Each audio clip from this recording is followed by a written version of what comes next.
नमस्कार दोस्तों, GPS online class में आपका स्वागत है। दोस्तों, पिछले वीडियो में हम मसाले उत्पादक पादपों का वर्णन कर रहे थे। अगला जो मसाला उत्पादक पादप आता है उसके बारे में आज हम अध्ययन करेंगे। अगला जो मसाला उत्पादक पादप है सौंफ। इसे इंग्लिश में फिननेल भी कहा जाता है। सौंफ की यदि हम बात करें तो सौंफ मसाले की दृष्टि से एक महत्वपूर्ण पादप है। वानस्पतिक नाम, सौंफ का वानस्पतिक नाम क्या है? फिनिकुलम वैल्गर। सौंफ का वानस्पतिक नाम क्या है? फिनिकुलम वैल्गर। किस कुल का पादप है सौंफ? सौंफ एपिएसी या अम्बेलिफेरी। या तो आप एपिएसी कह सकते हैं या अम्बेलिफेरी कह सकते हैं। कुल का पादप है। उपयोगी पादप भाग, यानी जो पादप भाग अधिक उपयोगी में कौन सा है जिसको अधिकतर यूज में लिया जाता है? परिपक्व क्रीमोकोर फल। परिपक्व क्रीमिकोर फल। कौन सा फल? क्रीमिकोर। कब काम में लिया जाता है? जब वो पूर्ण रूप से परिपक्व हो जाता है। उत्पत्ति की यदि बात करें कि सबसे पहले सौंफ की उत्पत्ति कहाँ हुई, मूल निवासी कहाँ का है सौंफ, कहाँ से सबसे पहले उगाया गया, तो उत्पत्ति स्थल है इसका भूमध्य सागरीय क्षेत्र। सौंफ का उत्पत्ति स्थल कौन सा है? भूमध्य सागरीय क्षेत्र। भारत में यदि इसकी खेती की बात करें तो भारत में इसकी खेती महाराष्ट्र, गुजरात, कर्नाटक आदि राज्यों में की जाती है। राजस्थान में इसकी खेती, उत्तर प्रदेश में राजस्थान और उत्तर प्रदेश में इसकी खेती सर्वाधिक की जाती है। राजस्थान में कुछ क्षेत्रों में इसकी खेती की जाती है।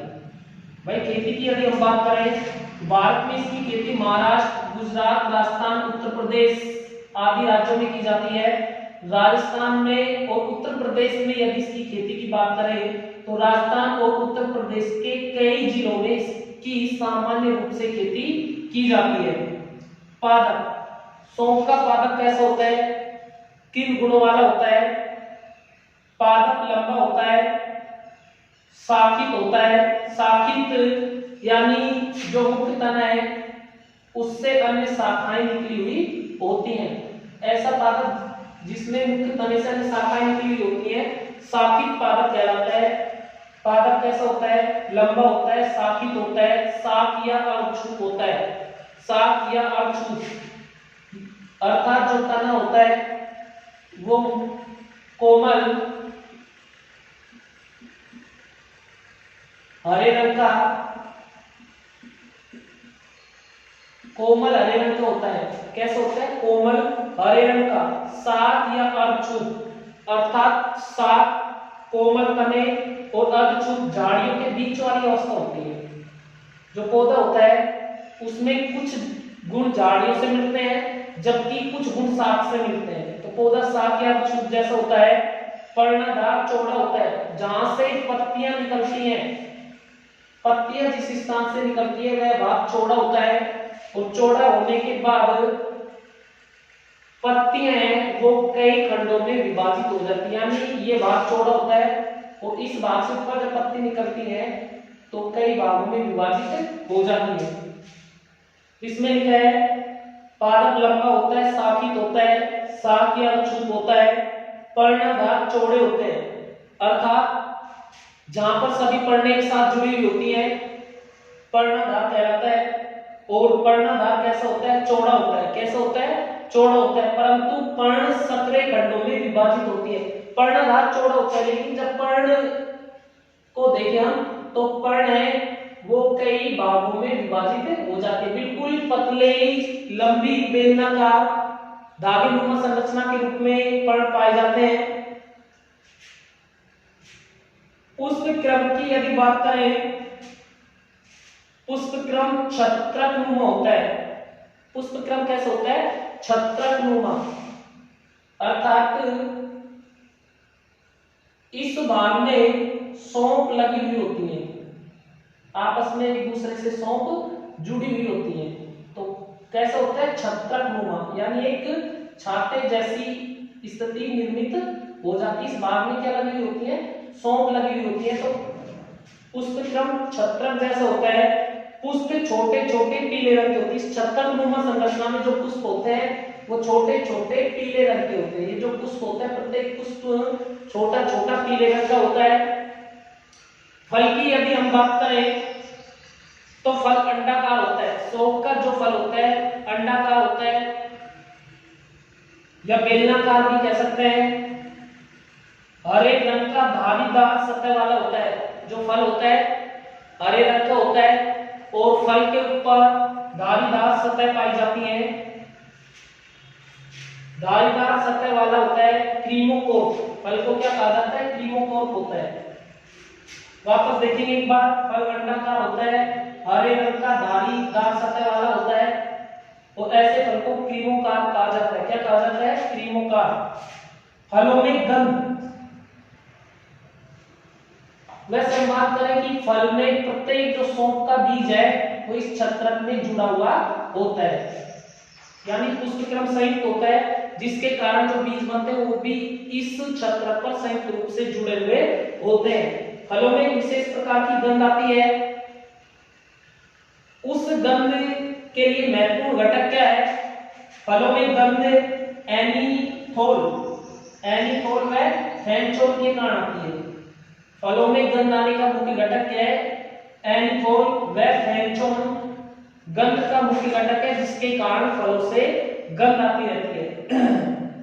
यदि हम सौंफ के उपयोग की बात करें तो सौंफ का उपयोग मसाले के रूप में, सब्जी, अचार आदि में किया जाता है। बिस्कुट बनाने में, अचार के साथ साथ बिस्कुट बनाने में सौंफ का उपयोग किया जाता है। साबुन उद्योग में साबुन बनाने में सौंफ का उपयोग किया जाता है। औषधि बनाने में सौंफ का उपयोग किया जाता है। औषधि के साथ साथ औषधीय तेल बनाने में सौंफ का उपयोग किया जाता है। पान मसाले में सौंफ का उपयोग किया जाता है। इसके साथ साथ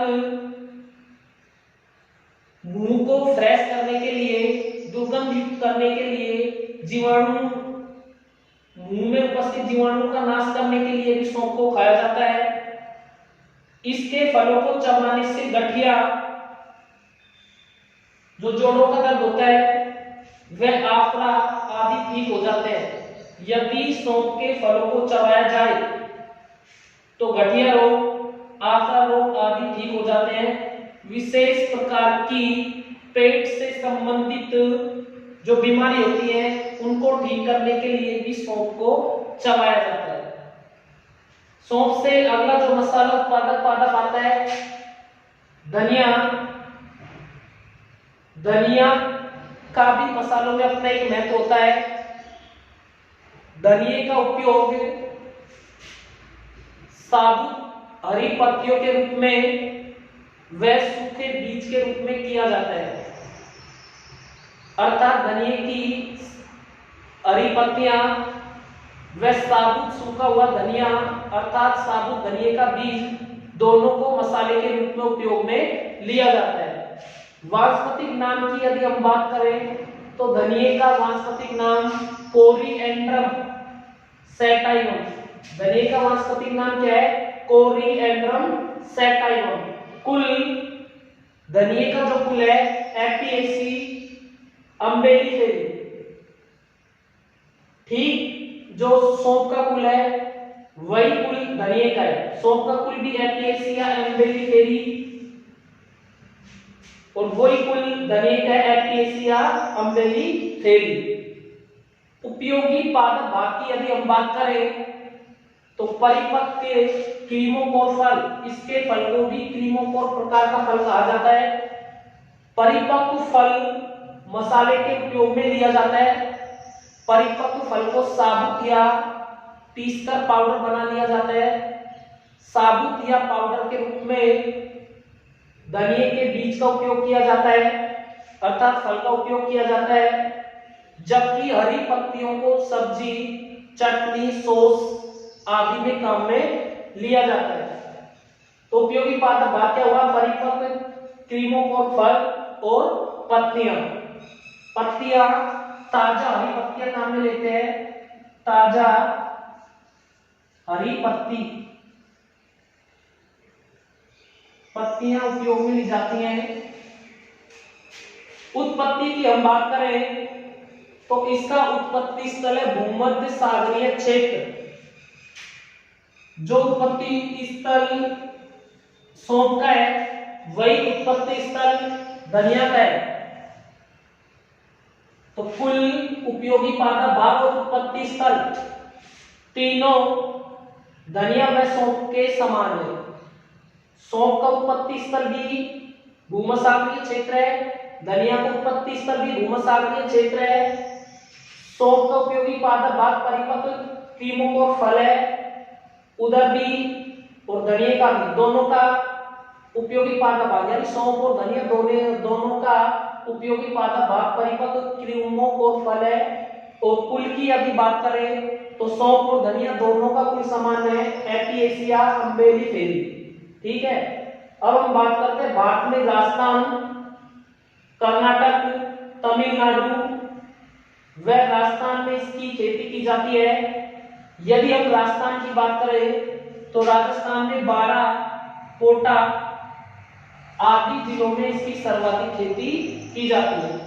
भारत की बात करें तो राजस्थान, कर्नाटक, तमिलनाडु में, और राजस्थान में यदि बात करें कि किन किन जिलों में खेती की जाती है तो 12, कोटा में इसकी सर्वाधिक खेती की जाती है। पादप, धनिया के पादप की यदि हम बात करें तो पादप कैसा होता है, तीव्र गंध वाला एक वर्षीय शाक होता है। धनिया का जो पादप होता है उससे एक विशेष प्रकार की तीव्र गंध आती है। तो तीव्र गंध वाला एक वर्षीय शाक है। शाक अर्थात मुलायम और कोमल तने वाला, स्तंभ दुर्बल, शाखित व खोखला होता है। जो स्तंभ होता है, स्तंभ अर्थात तना जो होता है दुर्बल, कमजोर, दुर्बल मतलब कमजोर, शाखित अर्थात कई भागों में बटा हुआ होता है। सौंफ की तरह इसका तना शाखित होता है, वह खोखला होता है। तने को बीच में से यदि तोड़ा जाए तो खाली जगह दिखाई देती है, अर्थात तना खोखला होता है। पत्तियां खंडित व बहुपिच्छा की होती हैं। जो पत्तियां होती है धनिया की वो खंडित होती हैं, अर्थात पत्ती जगह जगह से कटी हुई होती है, बहुपिच्छा की होती है। और नीचे की जो पत्तियां हैं वो कम खंडित होती हैं, जबकि ऊपर वाली पत्तियां अधिक खंडित होती हैं, बहुपिच्छ की होती है, अर्थात एक पत्ती के कई भाग बढ़ जाते हैं। यदि धनिया के पुष्प की बात करें तो पुष्प क्रम संयुक्त छत्रक व पुष्प सफेद होते हैं। उधर हम सौंफ की बात कर रहे थे, पुष्प क्रम संयुक्त छत्रक था, लेकिन पुष्प सौंफ में पीले रंग के थे, यहाँ पर पुष्प सफेद रंग के होते हैं। ये अंतर हुआ यहाँ। पुष्पक्रम संयुक्त होता है, छत्रक होता है। यहाँ भी पुष्पक्रम संयुक्त और छत्रक होता है। यहाँ पुष्प पीले रंग के होते हैं सौंफ में, जबकि धनिया में पुष्प सफेद रंग के होते हैं। ये अंतर है दोनों में, बाकी सेम है। फल की यदि हम बात करें तो धनिया का जो फल होता है ढोलक के आकार का होता है। कैसा होता है, ढोलक के आकार का।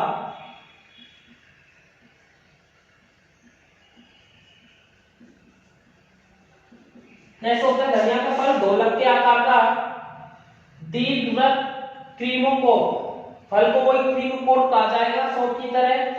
2 फलांश को युक्त होता है, अर्थात हम इसको बांटे तो 2 बराबर भागों में धनिया बट जाता है। ये क्या कहलाएंगे, फलांशक। क्या कहलाएंगे, फलांशक।